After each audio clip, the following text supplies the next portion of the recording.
Estamos en este punto, hablando obviamente todavía de ah, la teología sobre Cristo, o sea, Cristología, y aquí estamos hablando de la humanidad de Cristo. Ya hemos hablado de su deidad, ah, pero también hay que considerar la humanidad de Cristo. Bueno, existen ah, muchas teorías sobre esto. En los cultos, muchas herejías. Los que creen que él no tenía deidad, unos creen que él no tenía humanidad. Y hay variaciones. Entonces tenemos que ver de nuestra perspectiva lo que la Biblia dice, lo que se revela en las Escrituras. Bueno, comenzamos con la encarnación. Este es algo un poco difícil. No tenemos uh, otro ser que es semejante que Cristo. Entonces, en cuanto a su encarnación, su naturaleza, etcétera, es un poco difícil para nosotros como seres humanos entender. Pero bueno, vemos en el Antiguo Testamento su encarnación profetizada, varios lugares, pero por ejemplo, en estos dos, en Isaías, vamos a ver, Isaías 7:14, bueno, versículo muy conocido.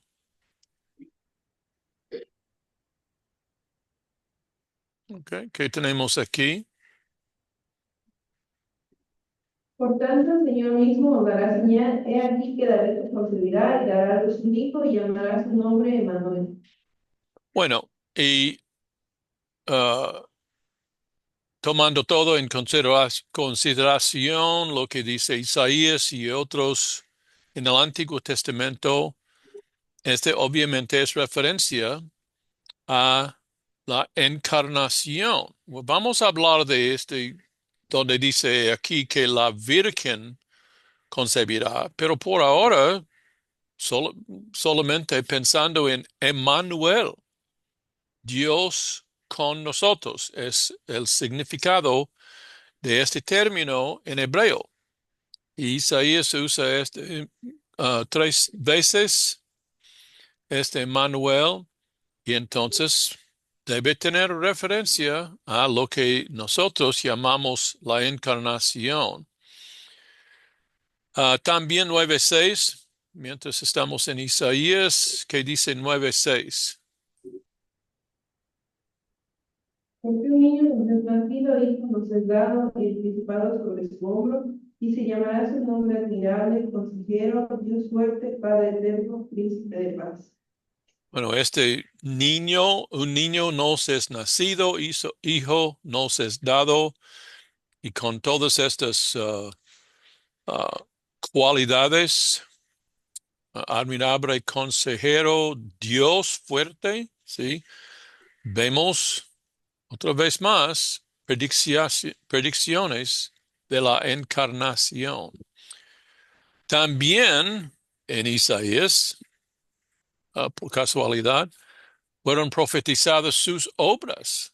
Y este es el famoso pasaje, obviamente, que los judíos ignoran, básicamente. No quieren hablar de Isaías 53 y no tenemos tiempo para hablar de todo esto, pero vemos aquí varias obras, específicamente su obra de expiación. Ah, por ejemplo, vamos a buscar, vamos a ver en versículo 4, ciertamente llevó él nuestras enfermedades y sufrió nuestros dolores. Nosotros le tuvimos por azotado, por herido de Dios. Ah, en 5, el herido fue por nuestras rebeliones, molido por nuestros pecados. pues estamos muy conscientes de todo esto. Ah, y otro buen ejemplo destacado en versículo 6. Todos nosotros nos descarriamos como ovejas, cada cual se apartó por su camino. ¿Sí? Esto habla de pecaminosidad del ser humano que vamos a considerar en otro estudio. Pero dice aquí, mas Jehová cargó en él el pecado de todos nosotros. Y este es uno de los temas, bueno, es el tema básico de este pasaje en Isaías. Bueno, entonces, en lo que tenemos y vemos en, por ejemplo, los evangelios, vemos profetizado aquí en Isaías. Y aquí en Juan 1:14, como tengo notado en las notas escritas, este dice, y aquel verbo fue hecho carne y habitó entre nosotros. Esta es la declaración básica, el versículo clave de la encarnación. Hecho carne es la base de nuestro concepto de encarnación, de hecho, de nuestro término, nuestro vocablo encarnación proviene de esta declaración aquí en Juan 1:14. También Pablo dice en Filipenses 2:7, hablando de Cristo, y en este pasaje tenemos que darnos cuenta que Pablo está utilizando Cristo como modelo o ejemplo de humildad, etcétera, porque los filipenses tenían problemas en esa área. Pero al hablar de su humildad, etcétera, él hace unas declaraciones de la teología, de cristología. Y especialmente aquí en la traducción de Nueva Biblia Latinoamérica, haciéndose semejante a los hombres. Y este es muy similar, muy parecido o parecida a varias traducciones, haciéndose semejante a los hombres. Otra vez, describe muy bien la encarnación. De hecho, es un versículo clave sobre la encarnación.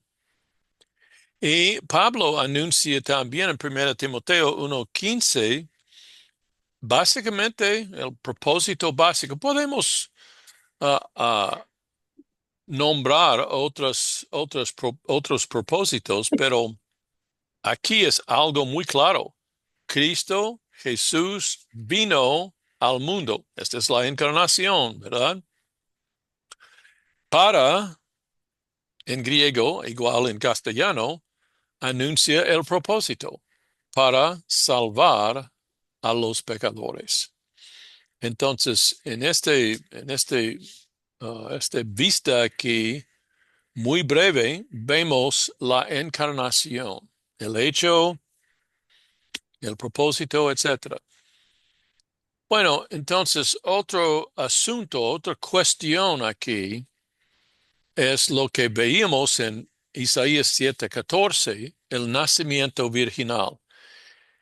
Y este asunto ha sido debatido, como dicen los teólogos, acaloradamente.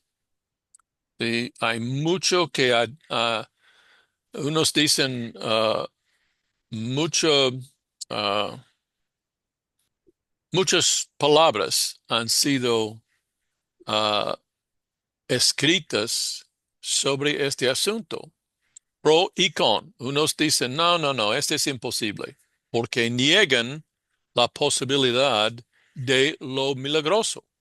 Niegan los milagros, entonces hay muchos, pues, supuestamente cristianos, hasta evangélicos, que tienen problemas con este asunto, nosotros es nada más una verdad.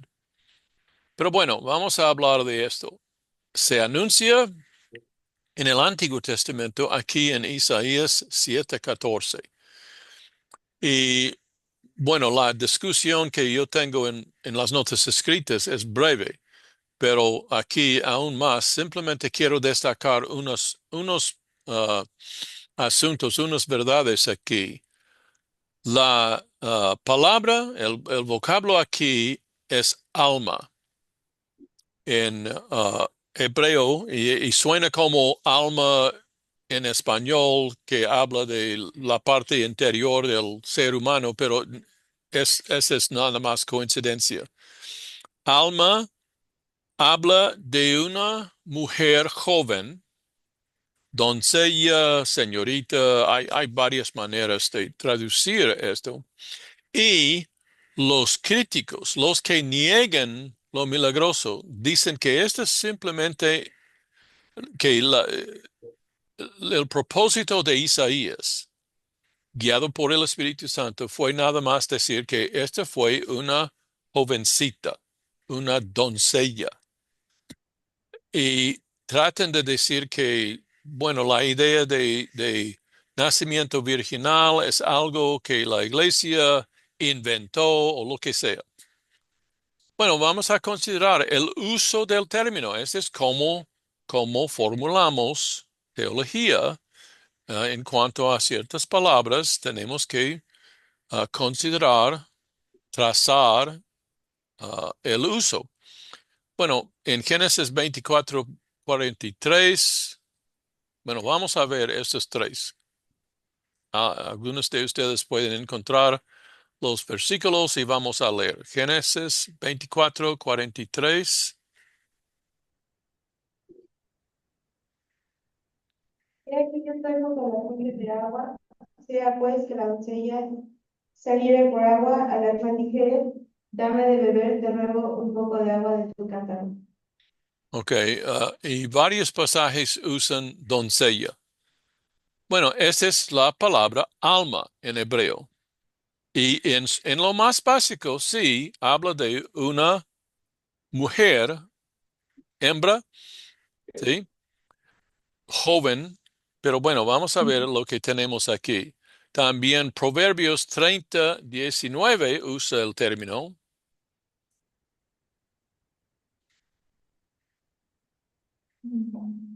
ok, 30:19, Proverbios. El rastro de la isla en el aire, el rastro de la culebra sobre la peña, el rastro de la nave en medio del mar, el rastro del hombre en la doncella. Bueno, los comentaristas tienen problemas con esto, pero nosotros tenemos un solo propósito y ver cómo se usa este término. Puede ser, sí, nada más una jovencita, mujer que no tiene mucha edad, obviamente, bueno, pero también en Cantares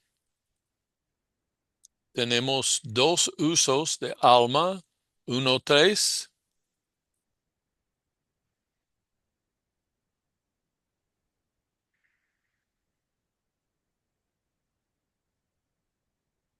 Más del olor de tus suaves ungüentos.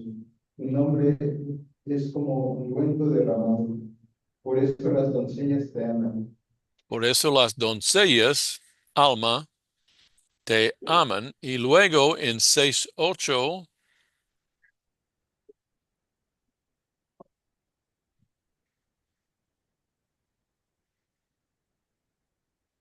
60 son las reinas y 80 las concubinas, y las doncellas sin número. bueno, doncellas, otra vez más. Estos son típicos ejemplos de cómo se usa este término. Lo que tenemos que notar aquí, aunque tal vez no es término técnico en un sentido, y eso es lo que dicen los críticos, no es término técnico para virgen, una mujer que no ha experimentado sexo en lo físico. Pero lo que tenemos que darnos cuenta aquí es que estas referencias asumen, uh, pro- por supuesto, no tengo la palabra correcta, bueno, asumen, ah, toman por cierto, una mujer joven, soltera y casta. La idea en cualquier instancia aquí que este término puede representar una mujer casada, una mujer que ya ha tenido sexo, no, en, ah, no es algo que puede ser visto en el contexto. Es simplemente, no es posible, es imposible. Entonces, aunque tal vez no es término técnico, es obvio, queda muy obvio que lo que encaja muy bien en estos contextos es una mujer joven, soltera y casta. Bueno, entonces, virgen. Y aparte de este Isaías, este uso en Isaías 7:14, en cualquier otra referencia en la Biblia o en lenguajes semíticos, lenguas semíticas. Alma no se usa en ninguna de las referencias con una mujer casada. Entonces, otra vez más, encaja muy bien la idea de alma con una virgen, ¿sí? Y otra cosa que, bueno, los críticos tienen problemas con esto es que en la Septuaginta, traduciendo el hebreo de Isaías 7:14 en griego, la Septuaginta usa partenas, el vocablo, el término partenas, y también Mateo 1:23 en el Nuevo Testamento. En ambos lugares tenemos partenas y no hay otra opción con este término. Es definitivamente virgen. Entonces, si los críticos quieren decir que Isaías estaba hablando simplemente de una jovencita, ellos no tienen explicación por la Septuaginta y Mateo 1:23. ¿Sí? Ellos creen que Mateo simplemente interpretó mal lo que decía Isaías, pero ese no cabe, no encaja bien con nuestra doctrina de inspiración de las escrituras, etc. Bueno, entonces simplemente no hay otra opción con este término. Bueno, también tenemos evidencia en la genealogía aquí en Mateo, porque por el, por la terminología, el sintaxis, etc. Vamos a leer Mateo 1:16.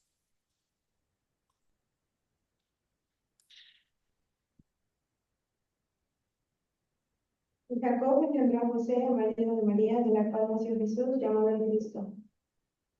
Bueno, aquí obviamente este es en la lista de la genealogía de Cristo. Y en esta parte, en la segunda parte de este versículo, se menciona María en conexión con José, porque ella es marido, perdón, él es marido de María, de la cual, hablando de María, nació Jesús. ¿Sí? De la cual, no de José, de la cual, de ella. Y otro punto aquí es que en esta lista, anteriormente, siempre en cada unidad, cada instante, dice engendró a, como aquí en parte A del versículo 16, Jacob engendró a José. ¿Sí? Tenemos este verbo en voz activa. Como digo, pero hablando de Jesús, no dice que José engendró a Jesús, no. Dice que Jesús nació de María. Bueno, engendró y nació son el mismo verbo, ¿sí? Aquí en versículo 16, la segunda parte, es el mismo verbo que engendró, pero es pasivo, ¿sí? Nació o literalmente fue engendrado de María. Aquí lo traduzco así para mostrar que es el mismo verbo aquí. Engendró, voz activa, fue engendrado, voz pasiva. ¿Sí? Entonces está ah, hablando de Jesús, que él nació, que él fue nacido, pero no como cada otro en la lista. ¿Sí? También tenemos, por ejemplo, Lucas en 31, perdón. Lucas,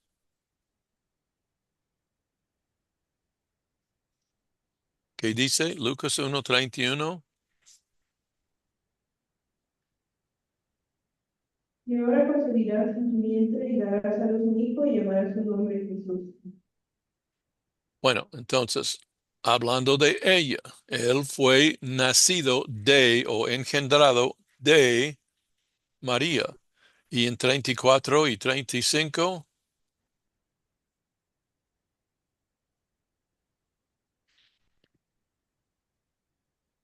Entonces María dijo al ángel, ¿cómo será esto? Pues no conozco varón. Respondiendo el ángel le dijo, el Espíritu Santo vendrá sobre ti y el poder del Altísimo te cubrirá con su sombra, por lo cual también el santo ser que nacerá será llamado Hijo de Dios. bueno, aquí en lenguaje muy franco, dice que ella era virgen. Ella dice, ¿cómo será eso? Pues no conozco varón. Ella no había tenido sexo, hablando francamente, en palabras simples, ¿sí? El ángel explique cómo sucederá este milagro, pero aquí el pasaje dice claramente que ella iba a tener un hijo siendo virgen. Entonces, tenemos bastante evidencia en Isaías, en Mateo, en Lucas. Simplemente no hay duda alguna de esta virginidad de María. Y teológicamente reconocemos que es, es para resolver un problema potencial. Si José sí era el padre legal de Jesús, si no hay problema con esto, pero él no era el padre biológico. Eso es lo que tenemos que ah, reconocer. Y de hecho, otra vez, hablando teológicamente, si Jesús hubiera tenido a José como su padre biológico, Cristo habría tenido una naturaleza pecaminosa como cualquier otro ser humano. Entonces, aunque la Biblia no dice esto directamente, la idea es que Dios hizo ese milagro para prevenir que Cristo tuviera naturaleza pecaminosa. ¿Sí? Todo esto tiene sentido cuando admitimos la posibilidad de ese milagro.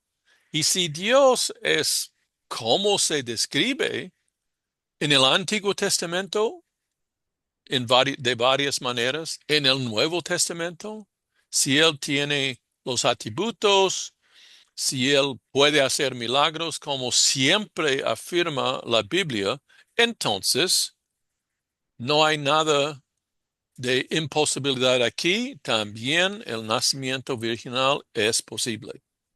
Es simplemente que los críticos, los liberales, no quieren admitir la posibilidad de lo milagroso, sobrenatural, etc. Es vías, simplemente vías contra la posibilidad de milagros.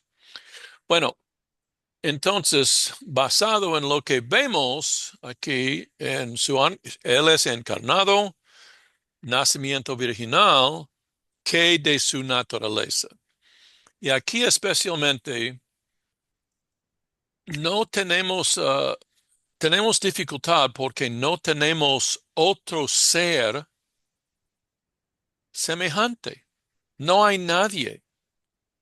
No hay ni otro modelo, ni otro tipo, ni otra clase que puede ser comparado. A veces en la lógica, pues hablamos de lo conocido para explorar y solucionar lo desconocido, ¿sí? Para aprender sobre lo desconocido, pero no tenemos nada que conocemos que es comparable con Cristo, ¿verdad? Entonces aquí estamos solo. En la lógica tenemos la evidencia en las escrituras, pero es es una dificultad. Tenemos que admitir esto. Pero según este teólogo, Dr. Pablo Enns, en su manual de teología de Moody, el Instituto de la Biblia Moody, hay básicamente 3 puntos sobre esta naturaleza dual de Cristo en su encarnación. Cristo tiene 2 naturalezas distintas, humanidad y deidad. Muchos dicen que Él es el Dios hombre, como casi una sola palabra, Dios hombre. También teológicamente decimos que no hay ninguna mezcla o entremezcla de las 2 naturalezas. ¿Sí? Hay puntos sobre su deidad. Él tiene a veces, por ejemplo, conocimiento divino. ¿Sí? Conoce cosas, etcétera, que solo Dios puede conocer. Pero también a veces vemos su conocimiento limitado. Vamos a hablar de esto. Como un ser humano. Entonces, en su humanidad, tiene atributos humanos. Vamos a ver más detalles. Pero en su deidad es Dios, en su esencia, etcétera, etcétera. Entonces, hay 2 naturalezas distintas, pero no hay ninguna mezcla o entremezcla de las 2 naturalezas. Entonces, el tercer punto es, aunque él tiene 2 naturalezas, es una sola persona. Sí, está hablando de su persona, su personalidad. Y él tiene conexiones con el concepto de la Trinidad, etc.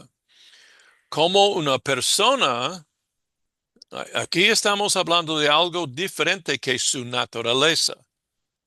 Como una persona, podemos hablar usando un término que muchos usan, el hombre teantrópico. Teantrópico, y debía haber puesto esto en la pantalla, pero no pensé de esto. Teantrópico es combinación de teos y antropos en griego. Entonces hablamos de la persona teantrópico, una combinación, 2 naturalezas distintas, humanidad y deidad, persona teantrópica. Pero, bueno, estoy haciendo una distinción. Él tiene 2 naturalezas distintas, ¿sí? Pero tenemos que usar la persona teantrópico. Solamente en cuanto a su persona podemos hablar de el Dios hombre. ¿sí? Que es una persona que puede ser descrito como Dios hombre. Y como digo, en otro lugar es, bueno, pues en las notas escritas, Él es 100% hombre y 100% Dios. ¿Sí? Bueno, entonces tenemos que ejercer cuidado en hablar de esto porque otra vez hay muchas cosas que son afirmados o afirmadas por los heréticos, etcétera, hablando de su naturaleza, que simplemente no son la verdad. La Iglesia, a lo largo de los años, ha desarrollado este punto de vista, esta teología que explique cuidadosamente, detenidamente, el asunto de la naturaleza dual de Cristo. ¿Sí? Muy bien, el resultado de esa naturaleza es que Él es totalmente Dios y totalmente hombre, 100% Dios y 100% hombre. ¿Sí? Como dice otra vez este Dr. Pablo Enns, en Cristo la deidad no disminuida y la humanidad verdadera se unieron en una persona para siempre. Eso es lo que estoy tratando de comunicar. Tiene naturaleza dual, pero es una sola persona. Por ejemplo, Cristo no habla de sí mismo usando yo y tú. Si esto lo pondría en un instituto para los que tienen problemas mentales, ¿sí?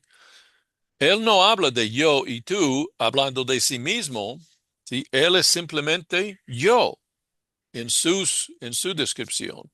O los otros autores bíblicos hablan de él como él.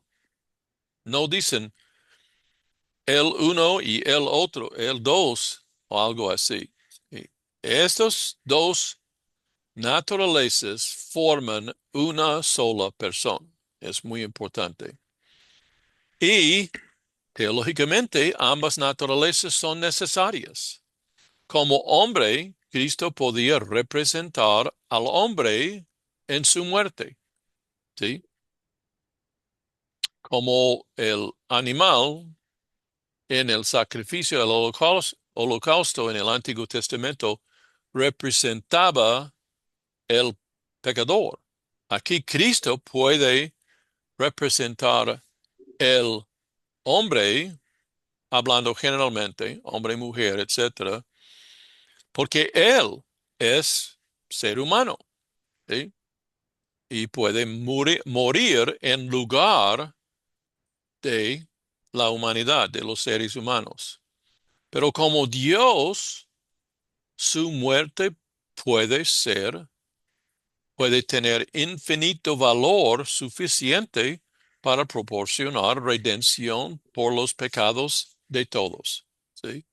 Un solo ser humano no habría podido hacer esto, pero como Dios, Él sí tiene la capacidad de proveer, proporcionar esta redención para todos. Y esta es la clave de, de la naturaleza dual. Otra vez más, la Biblia no anuncia esto en términos, uh, no dice esto en unas pocas palabras, pero podemos uh, conseguir esta definición y esta conclusión teológicamente de lo es dicho en la Biblia. Bueno, otra manera de hablar de esto es para servir como sacrificio a favor de hombres, él tuvo que ser hombre. Para servir como sacrificio infinito, él tuvo que ser Dios. Y esto otra vez más, todo esto considerado junto nos da una idea que tiene sentido, es lógico. Bueno, ¿todo esto queda claro? ¿Claro como lodo o qué? Bueno, Claro, como el agua. si ustedes quieren hacer más preguntas, podemos hablar más de esto en el grupo, en WhatsApp. Bueno, también y aquí estoy hablando de unos de los puntos en cuanto a su humanidad, su personalidad, etcétera.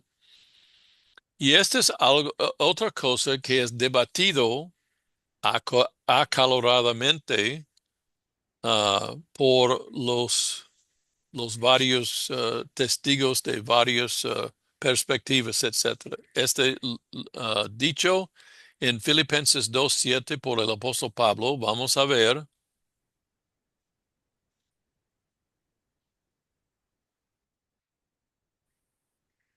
Si Sino que se alguien- despojó a sí mismo tomando forma de siervo, es semejante a los hombres. Bueno, aquí es interesante notar, de hecho es importante notar que Pablo está hablando, tratando de hacer uh, tratando de utilizar Cristo como modelo o ejemplo de humildad. Eso es lo que vemos en el contexto. Unos de los filipenses tenían problemas con sus relaciones los unos con los otros, uh, y esto habla de su falta de humildad, etcétera, etcétera. Entonces, Pablo ofrece a Cristo como modelo de humildad. Y esta es lo que la razón por decir todo esto, pero hablando de su humildad, Pablo hace declaraciones muy importantes sobre la naturaleza de Cristo. Otra vez más, creo que he declarado esto en otras ocasiones. Vemos mucha teología, pero dada en de situaciones prácticas o situaciones reales, etcétera, en la vida.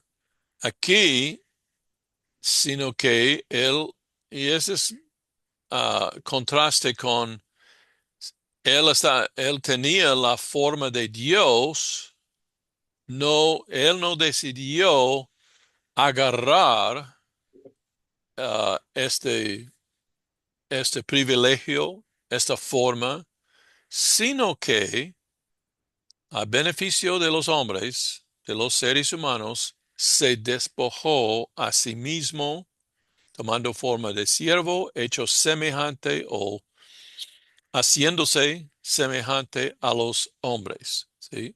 Este se despojó ah, es del verbo griego, la forma conjugada. El verbo es kenoo, pero la forma en la conjugación aquí para decir se despojó es ekenosen. Ekenosen. Entonces, de esto, los teólogos han sacado el término kenosis, de este kenosen, kenosis, para hablar de lo que él hizo para hacerse hombre. Literalmente quiere decir se vació de sí mismo. El debate es cuál es la conclusión, qué podemos concluir de este vaciarse de sí mismo, ¿sí? Y muchos dicen que él renunció su deidad por sus 3 años en la tierra, viviendo en la tierra, él no tenía atributos de deidad. De hecho, había renunciado su deidad. Esa es la opinión, lo afirmado por muchos. Bueno, pero viendo lo que tenemos en las Escrituras, no es que Cristo renunció sus atributos, los atributos de su deidad. Él, uh, ¿cómo se dice? Calmó esta tormenta ¿sí? Él sanó personas, ¿sí? Él trajo unos muertos de la muerte, pues entonces hizo muchos milagros, usando su deidad para hacer esto. Entonces no podemos decir, y también con este Natanael, él vio ese discípulo de una distancia y pues sabía sobre este discípulo, ¿sí? Este requiere omnisciencia. Pero entonces no podemos decir que él renunció sus atributos, los atributos de deidad. Es mejor decir, y esa es la mejor manera de describir su humillación, él voluntariamente se abstuvo de manifestar visiblemente sus atributos. ¿Sí? A veces no demostró, no mostró sus atributos voluntariamente. Voluntariamente no, ah, no usaba su, ah, su conocimiento divino. ¿Sí? Simplemente él, y nosotros no podemos hablar detalladamente de cómo funcionaba esto, simplemente no sabemos. Pero eso otra vez más representa lo que enseña, se revela en las escrituras. Él se abstuvo de manifestar visiblemente sus atributos. Bueno, entonces vemos que él era hombre, sin duda alguna. 1 Timoteo 2:5.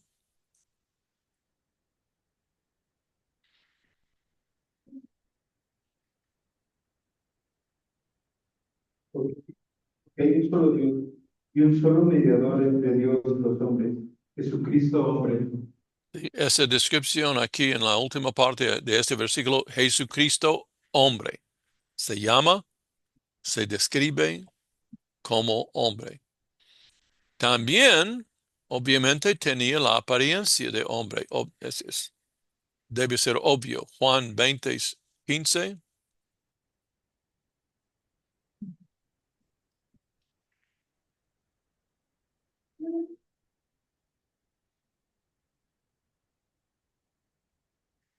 ¿Ok? Jesús le dijo, mujer, ¿por qué lloras? ¿A quién buscas? Ella, pensando que era el hortelano, le dijo, Señor, si tú lo has llevado, dime dónde lo has puesto y yo lo llevaré. Él hablaba en error pensando que este fue el ¿cómo se llama? Hortelano, el que cuidaba el huerto, etcétera. Entonces, él obviamente tenía la apariencia de un hombre normal. ¿Sí? Y esto fue típico de su vida, etcétera. Y tenemos estos puntos en las notas escritas. Él conocía hambre, experimentaba hambre, sed, cansancio y emociones, hasta emociones. Entonces, demostraba muchos de las características de un ser humano, ¿sí? En su humanidad. Tuvo alma, según Juan 12:27.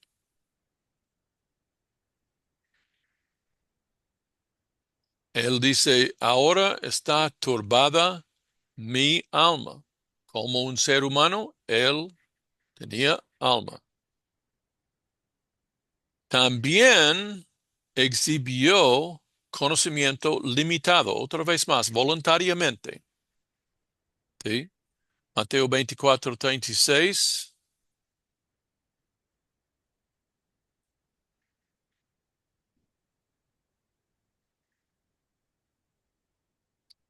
Dice, pero el día del día y la hora nadie sabe, ni aun los ángeles de los cielos, sino solo mi Padre. Aquí otra vez más, él voluntariamente dejó de tener este conocimiento. ¿Sí? Bueno, pero tenemos que considerar lo dicho por Pablo en Colosenses 1:19. Vamos a leer Colosenses 1:19, por ejemplo.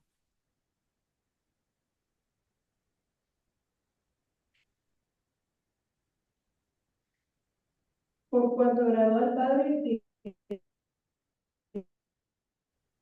¿Sí? Que en él ah, habita, porque agradó al Padre, en otra traducción, que en él habitara toda la plenitud, implícitamente diciendo la deidad. Y también en 2:9, este es un versículo que los testigos de Jehová no pueden explicar, porque en él habita corporalmente toda la plenitud de la deidad. ¿Sí? Pero bueno, ¿qué de estas declaraciones? ¿Sí? Otra vez más, es limitación voluntaria. Él poseía toda la plenitud, pero voluntariamente se abstuvo de utilizar su deidad en estos casos. Al mismo tiempo, bueno, hablamos de su conocimiento limitado, pero al mismo tiempo, él exhibió conocimiento sobrenatural. Por ejemplo, aquí creo que es 4:29, que es uno de los más claros. Ups. Juan 4:29. Sí, venid, ved a un hombre que me ha dicho todo cuanto he hecho. ¿No será este el Cristo? sí. Este reconoció esto. Bueno, también reconocemos que en su humanidad él utilizó, o sea, necesitaba ministro o ayuda del Espíritu Santo. El Espíritu Santo profetizó sobre él, pero también en Mateo 12:28.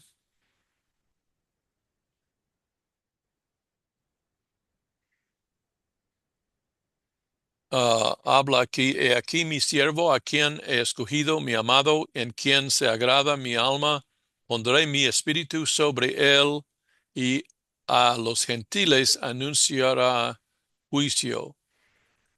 Perdón, debe ser 28, estoy leyendo incorrectamente. Pero si yo por el Espíritu Santo, el Espíritu de Dios, echo fuera los demonios, ciertamente ha llegado a vosotros el reino de Dios. Él echó fuera demonios con el poder del Espíritu Santo. ¿Sí? Eso es lo importante aquí. También Lucas 4:1. Jesús, lleno del Espíritu Santo, volvió del Jordán, etcétera.